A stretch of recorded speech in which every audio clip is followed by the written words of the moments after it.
আশরাফুল অনেকটাই উঁচু আকাশচুম্বী শট নিয়েছেন, সেখানে দুজন ফিল্ডার রয়েছেন, ক্যাচ হতে পারে এবং ক্যাচ, ভালো একটি ক্যাচ ইতিমধ্যে নিজের নিয়ন্ত্রণে নিয়েছেন ফিল্ডার। সেই সাথে আশরাফুলের অধ্যায় শেষ হলো 38 রানের মাথায়। 19 বলে 38 রান করে আশরাফুলের অধ্যায় শেষ হয়েছে।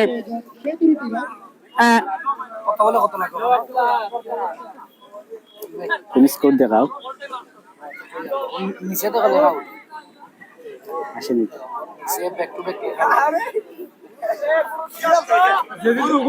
টার্গেট 177, 17 রানের প্রয়োজন। 33 বলে 17 রানের প্রয়োজন।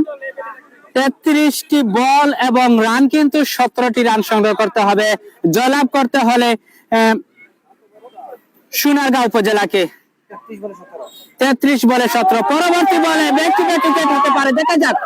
এবং দলীয় উইকেট রক্ষক কিন্তু সেখানে ছুটে গিয়ে আরেকটি উইকেট আদায় করে নিয়েছেন bowler. Back to back wicket আদায় করে নিয়েছে।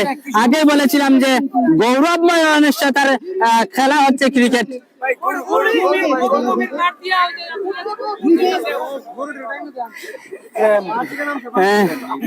আমার গরু তোমার গরু। ব্যাক টু ব্যাক দুটি বলে দুটি উইকেট আদায় করে নিয়েছেন বোলার। দেখা যাক হ্যাট্রিক চান্স রয়েছে আজকের খেলায়, কি হ্যাট্রিক করতে পারেন বোলার। সার গরু নাকি সার গরু?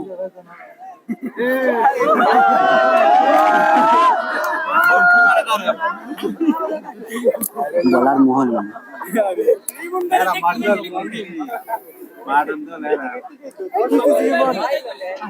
বলার মোহন কিন্তু হ্যাট্রিক চান্সে রয়েছেন। দেখা যাক এই বল থেকে যদি উইকেট আদায় করতে পারে তাহলে হ্যাট্রিক পূর্ণ করবেন।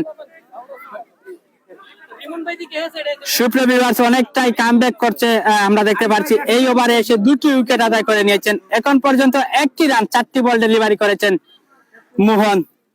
পরবর্তী বল ভালো ডেলিভারি ছিল, যদি লেগে না লাগতো তাহলে কিন্তু স্টিকে আঘাত হানতো।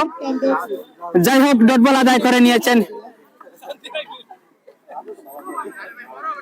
31 বলে 17 রানের প্রয়োজন।